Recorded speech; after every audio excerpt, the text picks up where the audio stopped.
우리 고등부는 큐티하는 공동체입니다. 그렇죠? 네, 우리는 큐티하는 공동체입니다. 5월과 6월에서 계속해서 신명기를 가지고 하고 있는데, 이제 6월에 들어서면서 신명기도 절반을 좀 넘었을 겁니다. 신명기는 되풀이할 신자의 명령 명자로 되풀이된 명령이라고 했습니다. 출애굽한 이스라엘 백성들에게 출애굽기, 레위기, 민수기 이 세 책에서 율법들이 주어졌는데 모세가 다시 한 번 더 율법을 재선포하고 해석하고 다시 한 번 얘기해주고 있는 겁니다. 지난주 설교가 좀 어려웠죠? 네, 지난주 설교가 5장부터 28장까지에 있는 둘째 설교에 대한 맥락을 가지고 같이 이야기를 했었는데 그 길고 긴 모세의 둘째 설교의 서문을 가지고 했습니다. 특별히 6장에 나오는 쉐마를 가지고 같이 보았는데 쉐마는 모세의 설교에서 가장 중요한 부분이고 모세 오경부터 예수님의 시대, 그 신약 시대까지도 지금 우리에게까지도 계속해서 전해져 오고 있는 첫째 계명입니다. 우리 한번 쉐마를 한번 복습해 보려고 합니다. 6장 4절 5절입니다. 한번 화면을 봐주시면 좋겠습니다.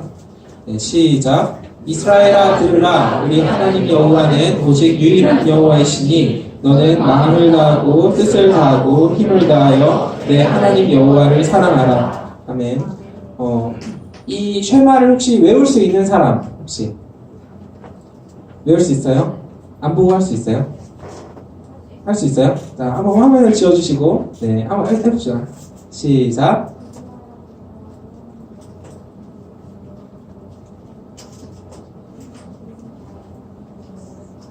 네, 아멘.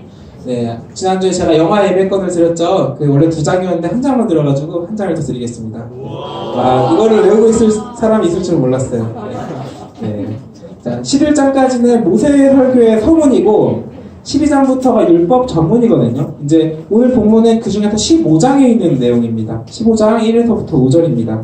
율법 전문에 포함되어 있고 좀 구체적인 율법을 선포해주고 있는데 어떤 율법인지 한번 같이 읽어보겠습니다. 같이 읽겠습니다. 시작. 매 7년 끝에는 면제하라. 면제의 뚜레는 이러하니라. 내 이웃에게 구워준 모든 체주는 그것을 면제하고 내 이웃에게나 그 형제에게 독촉하지 말지니 이는 여호와를 위하여 면제를 선포하였습니다.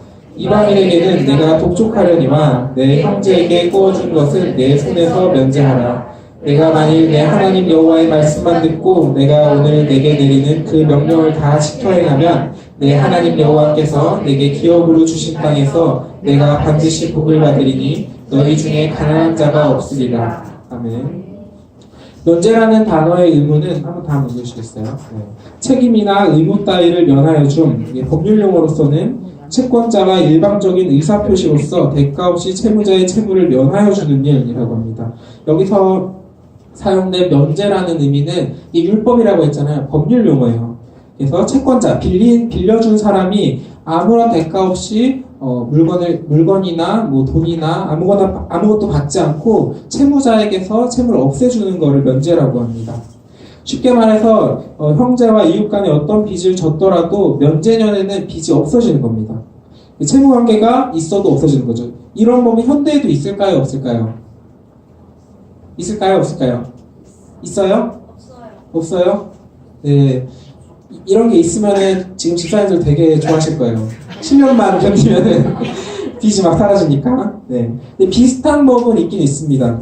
파산법이나 상속법을 통해서 빚을 진 것들이 아예 없어지는 경우가 있긴 있습니다. 이스라엘 당시의 고대 국가들, 이스라엘 말고의 다른 국가들은 어땠을까요?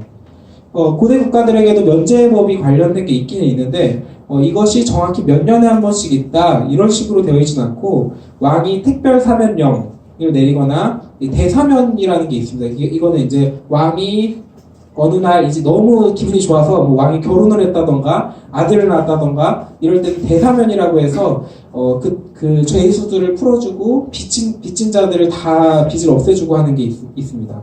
그러니까 왕권이 강할 때 시행이 될 수 있는 면제에 관한 것입니다. 그럼 이런 법이 있는 게 좋아 보이세요? 혹시 나빠 보이세요? 좋아 보여요? 왜 그러면 우리 한국에는 이런 법이 없을까요? 빌려준 사람에게는 이 법이 좋을까요? 나쁠까요? 그렇죠. 이런 법이 만약에 생긴다면 빈부격차는 좀 사라지고 더 정의로운 사회가 될 수도 있지만 반대로 사회 질서가 무너질 수도 있습니다. 이 율법이 실질적으로 주어졌던 이스라엘에서는 면제년이 가까워지면 그 빌려주는데 인색해지고 안 빌려주려고 하는 겁니다. 이제 조금 있으면 빚이 상감되는데 돈을 빌려주는 게 그 의미가 없겠다라고 하는 거죠. 선하신 하나님 나라의 법이지만 연약하고 약한 사람에게는 시행되기 어려울 듯도 싶습니다. 그러면 당시에 사람들이 뭔가를 빌린다고 하면 무엇을 빌리는 것이었을까요? 돈을 빌리는 걸까요? 지금 현대에는 돈을 빌리죠. 보통 돈을 빌려서 집을 사거나 뭐 땅을 사거나 하는데 집이나 땅을 사려고 그때 돈을 빌리는 거였을까요? 당시에는 무언가를 빌린다고 하면 생존을 위한 식량을 빌리는 걸 의미했습니다. 이스라엘 백성들은 가나안 땅으로 들어가면서 각 지파별로 그리고 각 가문별로 그리고 가족별로 땅을 조금씩 할당받습니다. 그리고 그 땅에서 농사를 지었죠. 농사가 항상 잘 될 수만은 없고 망할 수도 있잖아요. 근데 그럴 때는 땅을 다른 사람에게 팔기도 하고 그 값으로 식량을 얻기도 하고 땅을 팔면 이제 땅이 없으니까 그 땅을 판 사람한테 내가 땅을 소작을 하겠습니다 해서 이제 소작농을 하는 겁니다. 대신 하고 이제 그 일값을 받는 겁니다. 근데 7년에 한 번 안식년을 7번씩 보내고 77에 49년을 보내면은 안식년을 7번을 보내는 겁니다. 그리고 나서 50번째 해에는 희년이라는 게 있는데 희년에는 처음에 이스라엘 백성들이 가나안 땅으로 들어갔을 때 나누었던 그 각 지파별로 가문별로 가족별로 땅이 다시 돌아가는 겁니다. 그러면 농사를 좀 망해도 팔 수 있는 땅도 있고 딱히 부동산을 위해서 돈을 빌리거나 하지도 않고 그러니까 땅을 팔아도 50년이 지나면 다시 돌아오기는 하는 거예요. 법률상에서는요. 네. 그러니까 그 당시에서 무언가를 빌린다라는 것은 땅을 사거나 집을 사거나 하기 위해서가 아니었던 겁니다. 그러니까 가난해졌기 때문에 그러니까 풍년이 되지 않고 흉년이 됐기 때문에 그 가난해져서 먹을 게 없어서 빌리는 겁니다. 그래서 다른 좀 풍족한 사람에게서 먹을 것을 구하는 거죠. 우리나라처럼 돈 가진 사람이 또 돈을 빌려서 부를 쌓는 게 아니라 정말 가난한 사람들이 생존을 위해서 돈과 곡식을 빌리는 겁니다. 심지어 우리나라에서는 돈 없으면 갚을 능력이 없다 그래가지고 돈을 빌려주지도 않죠. 그쵸? 네. 근데 율법에서는 좀 다릅니다. 신명기 15장 7절부터 10절입니다. 내 하나님 여호와께서 내게 주신 땅 어느 성읍에서든지 가난한 형제가 너와 함께 거주하거든 그 가난한 형제에게 네 마음을 완악하게 하지 말며 내 손을 움켜쥐지 말고 반드시 네 손을 그에게 펴서 그에게 필요한 대로 쓸 것을 넉넉히 구워주라. 삼가 너는 마음에 악한 생각을 품지 말라. 곧 이르기를 7째 해 면제년이 가까이 왔다 하고 네 궁핍한 형제를 악한 눈으로 바라보며 아무것도 주지 아니하면 그가 너를 여호와께 호소하리니 그것이 내게 죄가 되리라. 너는 반드시 그에게 줄 것이요 줄 때에는 아끼는 마음을 품지 말 것이니라. 갚을 능력이 없어도 빌려주라고 했어요? 말라고 했어요? 네, 빌려주라고 했어요. 궁핍한 형제를 악한 눈으로 바라보지 않고 넉넉하게 구워주라고 했습니다. 그런 의미에서 7년에 한 번씩 빚을 상감해주는 면제법은 정말 가난한 사람들을 도와줄 수 있는 하나님 나라에 있는 복지제도입니다. 그러면 하나님 나라의 복지제도인 면제법을 오늘 다시 한번 목소리로 내드리겠습니다. 시작. 내 7년 끝에는 면제하라. 면제의 규례는 이러하니라. 그의 이웃에게 구워준 모든 체주는 그것을 면제하고 그의 이웃에게나 그 형제에게 독촉하지 말지니 이는 여호와를 위하여 면제를 선포하였습니다. 이방인에게는 내게 독촉하려니와 내 형제에게 구워준 것은 내 손에서 면제하라. 내가 만일 내 하나님 여호와의 말씀만 듣고 내가 오늘 내게 내리는 그 명령을 다 지켜 행하면 내 하나님 여호와께서 내게 기업으로 주신 땅에서 내가 반드시 복을 받으리니 너희 중에 가난한 자가 없으리라. 아멘. 오늘 우리가 살펴보고 있는 신명기 15장 그 모세의 둘째 서문의 율법 내용의 전문에 관한 내용의 일부분입니다. 지난주에 둘째 설교의 가장 중요한 핵심이 뭐라고 했죠? 두 글자. 네, 쉐마입니다. 쉐마가 무슨 뜻이라고 했죠? 네, 들으라. 잘 기억하고 있네요. 둘째 설교 가장 중요한 핵심 뭐라고요? 네, 그 뜻이 뭐라고요? 네. 이 핵심을 가지고 둘째 설교의 일부인 오늘 본문을 비추어 보는 것도 매우 중요합니다. 하나님이 어떤 의도를 가지고 이 율법을 이스라엘 백성들에게 주셨는지를 알아보는 겁니다. 그러면 지난주에 들었던 쉐마를 한 번 더 다시 상기해 보겠습니다. 신명기 6장 4절 5절입니다. 이스라엘아 들으라. 우리 하나님 여호와는 오직 유일한 여호와이시니 너는 마음을 다하고 뜻을 다하고 힘을 다하여 내 하나님 여호와를 사랑하라. 아멘. 쉐마의 내용 중에 내 하나님 여호와를 사랑하라 라는 부분을 좀 보려고 하는데, 일단 사랑이 무엇인지 뭘까 한번 좀 얘기를 나눠보면 좋겠습니다. 사랑이 뭘지 한번 발표해 볼 수 있겠어요? 사랑이 뭘까요? 자, 사랑이 뭘까요? 한번 자기의 생각을 있는 그대로 표현해 봅시다. 손을 들고 이렇게 조용해요. 사랑 안 해보셨어요? 네, 알겠어요. 자, 그러면 제 동생들은 9살이에요. 초등학교 2학년 동생들이 있는데, 제 친구들에게 학교에 가서 다른 친구들을 사랑하고 와 라고 알려주고 싶어 하는데, 그거를 제가 사랑이라는 단어를 애들이 잘 이해를 못해요. 얘네가 아직 개념이 없어가지고. 그러면 얘들에게 사랑에 대해서 알려주려면 뭐라고 설명을 하면은 제일 적당할까요? 여러분? 자, 사랑이 뭘까요?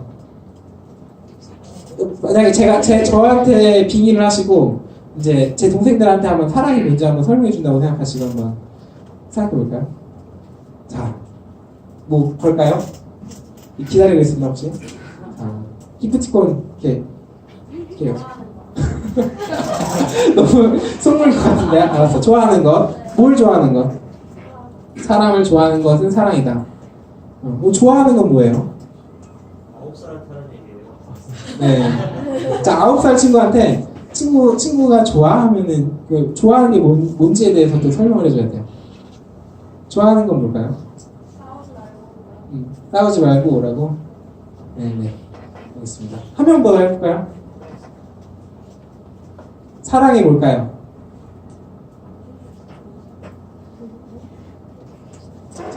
사랑이 뭘까요? 너무 이렇게 어렵게 생각하지 마세요. 사랑에 대한 정의가 어렵지 않아요. 네. 사랑이 뭘까요? 선생님들 한번 얘기해 주시겠어요? 사랑이 뭘까요? 선생님들도 생각 없어요? 네. 안 들렸어요. 기쁘시게 하는 거요? 누구를요? 상대가 내가 사랑하는 사람이요. 그럼 기쁜 건 뭐예요? 기쁘시게 하는 건 뭐예요? 집중을 하면, 네. 네. 네. 그럼 제가 모현주 집사님 스토커예요. 제가 집중을 엄청 열심히 하고 있어요. 네. 뭘 원하는지 이제 다 알아요. 그러면은 사랑하는 걸까요? 왜 아니에요?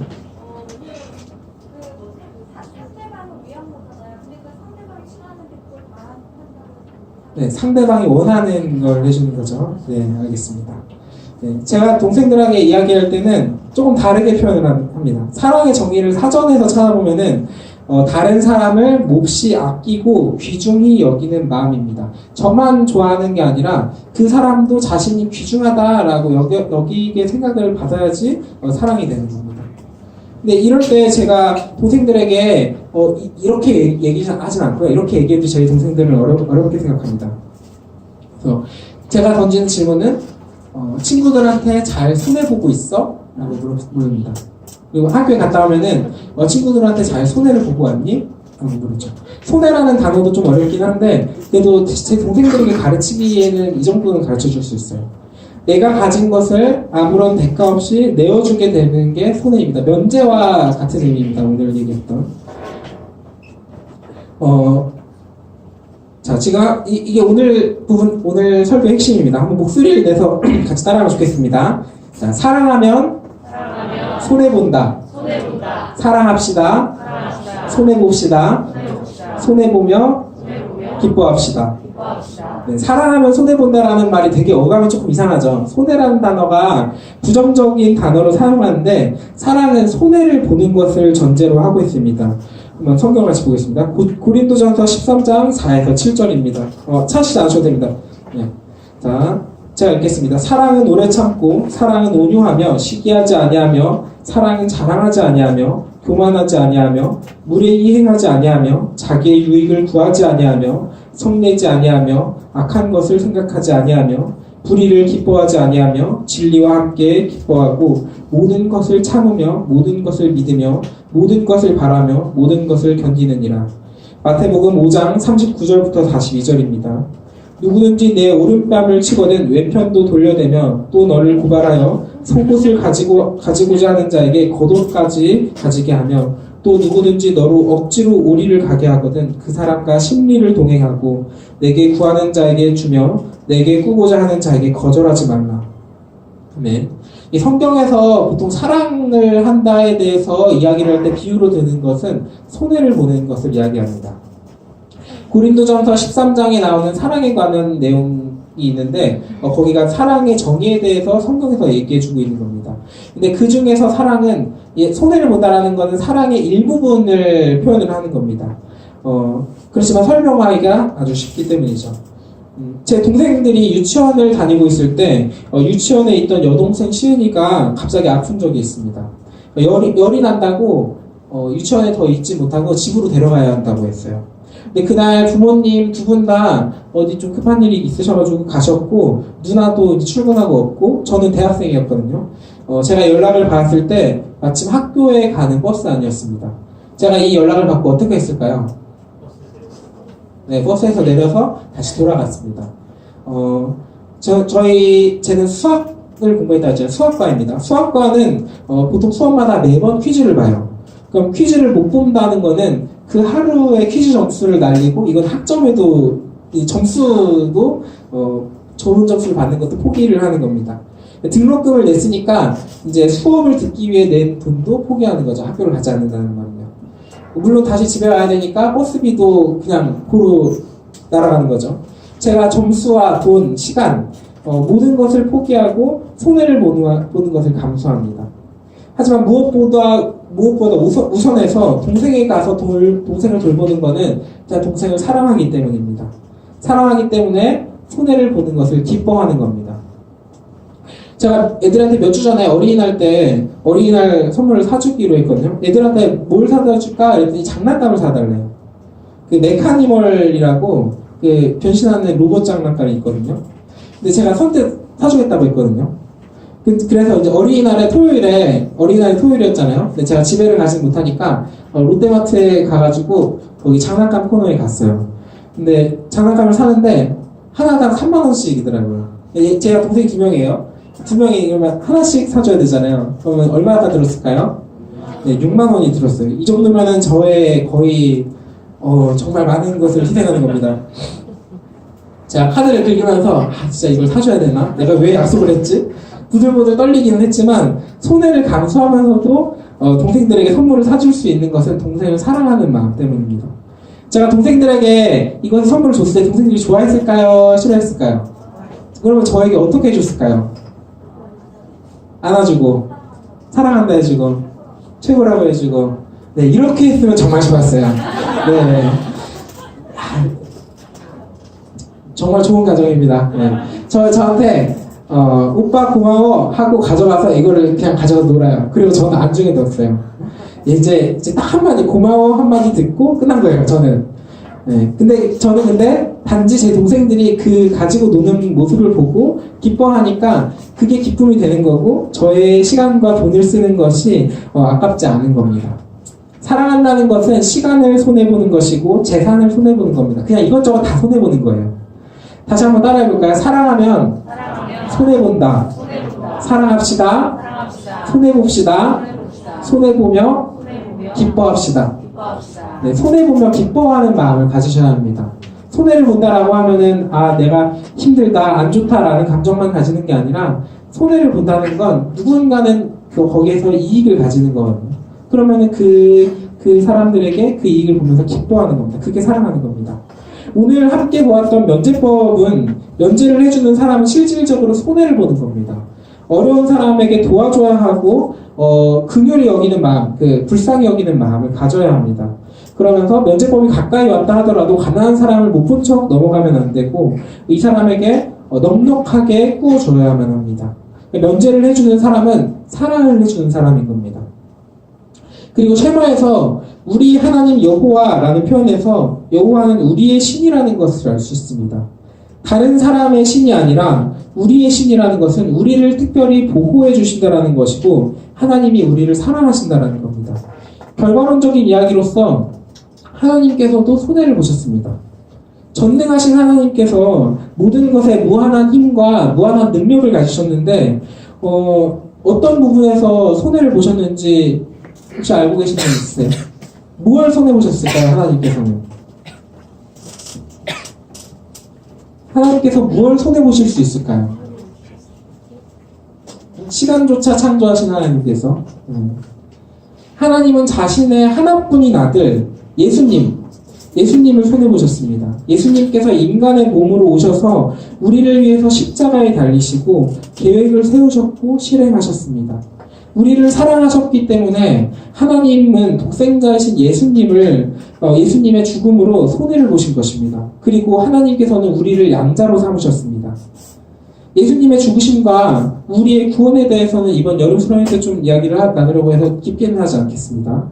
로마서 8장 15절 너희는 다시 무서워하는 종의 영을 받지 아니하고 양자의 영을 받았으므로 우리가 아빠 아버지라고 부르짖느니라. 올해 초등학교 2학년인 제 동생들은 입양을 한 동생들입니다.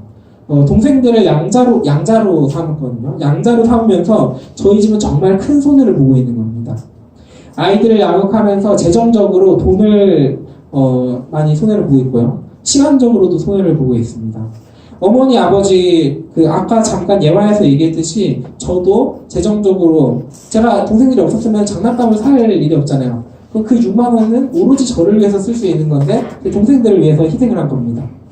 손해를 보는 거죠. 그렇죠? 근데 제 가족들은 제 동생들로 인하여 정말 큰 사랑을 하고 있는 겁니다. 그렇기에 이렇게 손해보면서도 사랑할 수 있는 겁니다. 다시 한번 따라해볼게요. 사랑하면 손해본다. 사랑합시다. 손해봅시다. 손해보며 기뻐합시다. 하나님도 예수님의 죽으심으로 우리를 양자로 받아주시는 것으로 우리에게 손해를 보시고 우리를 사랑해 주시는 겁니다. 이렇게 안 하셔도 되거든요. 근데 우리를 너무나 사랑하셨기 때문에 우리를 구원해 주시는 방법을 만들어 주시려고 하는 겁니다. 그러면 오늘 읽었던 본문과 예수님의 사랑 사이에서 공통점을 또 발견할 수 있습니다. 로마서 8장 12절 그러므로 형제들아 우리가 빚진 자로되 육신에게 져서 육신대로 살 것이 아니니라. 오늘 읽었던 본문에서 면제년이 왔을 때 모든 빚을 받지 않고 없던 것으로 한다고 했습니다. 빚이 없어지는 거죠. 그 빚을 갚아서 없어지는 거예요. 네, 갚아서 없어지는 게 아니라 그냥 없어지는 겁니다. 그리고 예수님이 재림하시고 심판 때 우리들이 빚진 그 죄의 값을 우리가 어떻게 내서 없어지는 게 아니라 예수님께서 돌아가심으로 죄의 값을 없던 것으로 하고 의롭다고 여김을 받는 겁니다. 로마서 4장 23절부터 25절입니다. 4장 23절부터 25절입니다. 그에게 의로 여겨졌다 기록된 것은 아브라함만을 위한 것이 아니요 의로 여기심을 받을 우리도 위함이니 곧 예수 우리 주를 죽은 자 가운데서 살리신 이를 믿는 자니라. 예수는 우리가 범죄한 것 때문에 내줌이 되고 또한 우리를 의롭다 하시기 위하여 사랑하셨느니라. 다시 돌아와서 결국 면제년은 가난한 자에게 우리가 받게 될 하나님의 은혜를 경험해 보는 것이고요. 가난한 자에게는 하나님의 은혜를 경험해 보는 것을 미리 경험해 보는 때이고 부유한 자에게는 우리에게 행하실 하나님의 사랑, 하나님의 마음을 실천하면서 하나님이 어떤 마음을 가지셨는가에 대해서 미리 경험을 해보는 겁니다. 그렇다면 생각해 볼 문제가 있습니다. 신명기 15장 3절에 이방인에게는 내가 독촉하려니와 내 형제에게 구워준 것은 내 손에서 면제하라 라고 하는 구절에서 이방인은 왜 이 법에서 제외가 되는 걸까요? 이 형제라는 말은 이게 율법은 이스라엘 공동체에게만 주어지는 겁니다. 그렇다는 말은 이스라엘 국민들 이 법에 해당이 되는 거죠. 이방인이라는 말은 타국인들입니다. 타국인들에게는 이 법이 해당되지 않는 겁니다. 이 율법은 이스라엘 공동체에게만 주어지는 법으로 다른 이방인들을 배척하라는 의미일까요? 이스라엘 공동체의 가난한 사람들만 챙기고 챙겨주는 그 이기적인 법일까요? 가난한 사람들을 돌봐줘야 된다는 것은 지금 한국 사회에서도 그 복지제도가 있죠. 복지제도가 있는 이유는 이 대한민국 안에 있는 가난한 사람들을 어떻게 하면 살아갈 수 있을까? 이 삶의 질을 좀 높여주자. 최소한의 삶의 질은 있어야 하지 않을까라는 마음에서 시작되는 겁니다. 가난한 사람들을 돌봐야 된다는 사회 정의가 이스라엘에게는 없었던 걸까요? 이것도 예수님의 죽으심으로 읽어보면은 로마서 4장 24절에 의로 여기심을 받을 우리는 예수님을 죽은 자 가운데서 살리신 이를 믿는 자라고 표현하고 있습니다. 하나님을 믿는 사람은 우리들이죠. 하나님을 믿는 우리가 의로 여김, 구원을 얻을 수 있다는 겁니다. 여기에 예수님을 믿지 않는 사람들은 해당되지 않습니다. 이제 천국에 갈 때 예수님을 믿지 않는 사람들은 천국에 들어갈 수 없죠. 오늘 본문에서 나오는 이방인은 말 그대로 다른 나라 사람입니다. 하나님을 믿지 않고 이때 당시는 종교 사회이기 때문에 누구든지 종교를 가지고 있었습니다. 하나님을 믿지 않고, 그러니까 무교라는 단어가 없어요. 하나님을 믿지 않고 다른 신을 믿고 하나님 나라의 백성이 아닐 겁니다. 근데 하지만 이 말씀을 이방인들을 배척하고 사랑하지 말라라고 이야기하는 건 아닙니다. 오늘 본문에서 독촉을 한다라는 의미는 이게 좀 부정적인 단어죠. 독촉이라는 단어가 빚을 면제해주지는 않지만 가난한 이방인들에게 돈을 빌려줬다는 거예요? 아니에요? 네, 빌려줬다는 거예요. 이방인들을 구제를 한 겁니다. 곡식을 빌려주고 살아가지 못할 만큼의 어려운 이방인들을 살려줬다는 겁니다. 그렇다면 이런 가난한 이방인들을 구제하는 것은 물론 어떻게 하면 빚으로부터 탕감까지 만들 수 있었을까요? 이 이방인들에게. 이방인들을 이스라엘 백성으로 이민을 받으면 됩니다. 그러면 이민을 받으면 면제면에 해당되게 할 수 있죠. 출애굽기 12장 48절입니다. 너희와 함께 거류하는 타국인이 여호와의 유월절을 지키고자 하거든 그 모든 남자는 할례를 받은 후에야 가까이하여 지킬지니 곧 그는 본토인과 같이 될 것이나 할례 받지 못한 자는 먹지 못할 것이니라. 그렇다면 이방인은 구제는 하지만 빚을 탕감하지 않는다는 것은 빚을 탕감해주는 하나님 나라의 법으로 들어오라, 하나님 나라의 바운더리 안으로 들어오라 라고 하는 겁니다. 궁극적으로 할례를 받으라는 하나님을 향한 믿음의 표시를 보여주라 라고 하고 이스라엘 공동체로 들어오라고 하는 겁니다. 이방인들은 원래 이방신을 모시는 사람들이거든요. 이방신에게서부터 여호와 하나님을 믿자 이제 개종을 하는 겁니다. 하나님 나라의 법은 이렇게나 좋다. 하나님 나라의 백성으로 함께 살아가자라고 하는 겁니다. 이스라엘 백성들에게 주어진 의무는 하나님과 세상 모든 사람들을 연결해주는 제사장 나라가 되는 거였습니다. 출애굽기 19장 6절 너희가 내게 대하여 제사장 나라가 되며 거룩한 백성이 되리라. 너는 이 말을 이스라엘 자손에게 전할지니라. 제사장이 무슨 역할을 하죠? 사람들이 제사장 역할을 합니다. 그래서 레위 지파가 아닌 다른 사람들이 소나 양을 가져오면은 이 사람들을 대신해서 제사를 드려주고 이 제사물에다가 이 사람이 가진 죄를 이 제사물 양이나 소에게 전가를 시키고 죽여서 이제 하나님께 그 제사물을 올려드리면서 이 사람에게 죄가 없다라고 해주는 겁니다. 근데 이 백성들을 대표해서 하는 제사장 레위 지파만이 아니라 이스라엘 전체가 제사장 나라로서의 역할을 하려고 합니다. 하나님께 감사하는 제사를 드리면서 백성들을 하나님께 인도하는 역할, 그 제사장 나라로서의 역할은 주변 나라와 그 백성들, 다른 나라 백성들을 이스라엘 하나님께로 인도하는 역할입니다.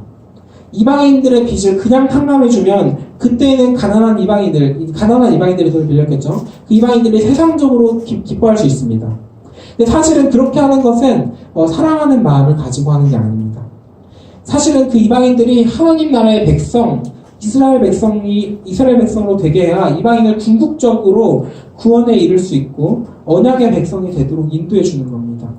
이걸 빚진 자들을 이 빚을 무기로 가지고 개종시킨다고 좀 부정적인 마인드, 우리가 좀 개독교라고 욕을 먹는 이유는 이제 아무런 설명 없이 교회로 데리고 오고 헌금을 받아내려고 하고 이러니까 문제가 되는 겁니다. 혹시나 하나님이 안 계시고 그 창조주 하나님, 구원의 하나님이 안 계신다면은 그런 사기를 쳐서 세력을 키운다고 할 수도 있지만 교세라고 하죠. 우리의 하나님은 정말 참 하나님이십니다. 참 하나님이시죠. 이스라엘은 제사장 나라로서의 역할을 감당하지 않고 자신들만의 하나님, 그 이방인들을 배척하고 특권으로 만들었기 때문에 이렇게 이방인들을 잘 받아들이지 못했기 때문에 이스라엘 나라는 망했습니다. 하나님의 의도는 그 피조물인 사람을 사랑하시는 것이고 사람들을 하나님의 나라의 백성으로 품으려고 하시는 겁니다. 그리고 이방인들을 사랑하는 것은 이 세상 끝날에 천국이 왔을 때 구원의 백성이 되도록 하는 겁니다. 사랑하는 마음은 구원의 백성이 되도록 하는 겁니다. 그것이 이방인들을 사랑으로 위하는 길입니다. 그리고 이런 모습은 초대교회에서도 나타났습니다. 사도행전 2장 44절부터 47절입니다. 믿는 사람이 다 함께 있어 모든 물건을 서로 통용하고 또 재산과 소유를 팔아 각 사람의 필요를 따라 나눠주며 날마다 마음을 같이하여 성전에 모이기를 힘쓰고 집에서 떡을 떼며 기쁨과 순전한 마음으로 음식을 먹고 하나님을 찬미하며 또 온 백성에게 칭송을 받으니 주께서 구원받는 사람을 날마다 더하게 하시니라. 이제 말씀을 마치려고 하는데요. 초대교회에서는 서로 사랑하고 서로 손해를 보았습니다. 그리고 그 모습을 보고 구원받는 사람들은 날마다 늘어났습니다. 지난주에 믿는 우리는 하나님 나라의 백성이라고 했고 하나님의 크신 주권은 살아있고 교회는 하나님 나라의 영토라고 했습니다.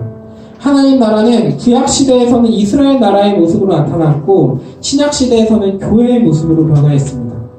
지금 이 시대에서 우리 청천교회 고등부는 하나님의 나라이고 우리는 하나님 나라의 백성들입니다. 율법은 이 땅 가운데 세워졌던 하나님 나라, 이스라엘의 법입니다. 그리고 율법은 지금 우리 교회가 따라가야 할 법이고 다가올 하나님 나라의 법입니다. 그리고 그 중에 면제법은 그 면제법의 가르침은 하나님의 은혜를 배우고 하나님의 사랑과 그 마음을 실천하면서 배우는 것입니다. 그리고 면제법의 가르침은 우리 주변에 믿지 않는 사람들에게 그 구원에 이르도록 해야 한다는 가르침입니다. 교회의 궁극적인 가르침은 다시 한번 강조하지만 쉐마입니다. 신명기 6장 4에서 5절 이스라엘아 들으라 우리 하나님 여호와는 오직 유일한 여호와이시니 너는 마음을 다하고 뜻을 다하고 힘을 다하여 내 하나님 여호와를 사랑하라. 하나님의 뜻은 어떤 도덕적인 가르침이나 좋아 보이는 것, 그 사회 정의를 세워가는 게 아닙니다. 단지 하나님의 속성인 정의를 알게 되고 그 뜻을 따르다 보니까 도덕적이고 그 좋게 보이고 사회 정의를 실천해 가려고 하는 것이 그냥 부수적으로 따라오는 겁니다. 우리의 삶의 궁극적인 목표는 하나님을 사랑하는 것입니다. 그리고 그 뜻을 따라서 이웃을 사랑하는 것입니다. 면제법과 같은 복지제도와 사회정의는 하나님을 사랑하다 보면 저절로 뒤따라오는 것입니다. 하나님은 사랑이시고 하나님은 정의로운 분이십니다. 그리고 하나님은 선한 분이십니다. 하나님은 믿을 만한 분이시고 우리를 보호하시는 분이십니다. 우리 오늘 다시 찬양할 때 쉐마를 기억하고 하나님의 선한 뜻을 따라서 이 교회의 정의를 세우고 제사장 나라로서 교회의 역할을 실천하며 이 땅 여기저기에 선한 하나님 나라의 가치를 자랑하면서 우리 주변의 사람들을 구원에 이르도록 하나님 나라를 세워가도록 같이 사랑하기를 원합니다. 같이 찬양합시다.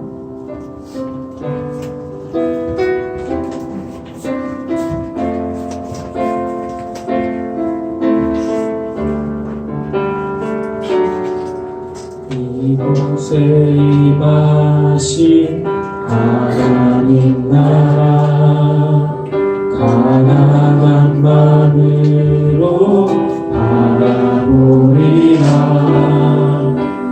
먼저 그 나라 그 뜻하면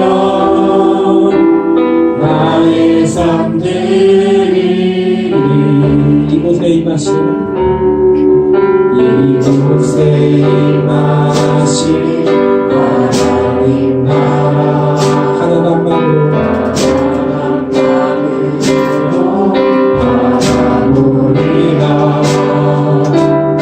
먼저 내 마음 뜻하며 나의 삶들이니 나의 삶들이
마음으로 바라보리라. 먼저 그 나라 먼저 그 나라 깊이 구하며 나의 삶들이니 나의 삶들이 주님이 맡기신 하나님 나라 주님이 맡기신 하나님 나라 믿음의 눈으로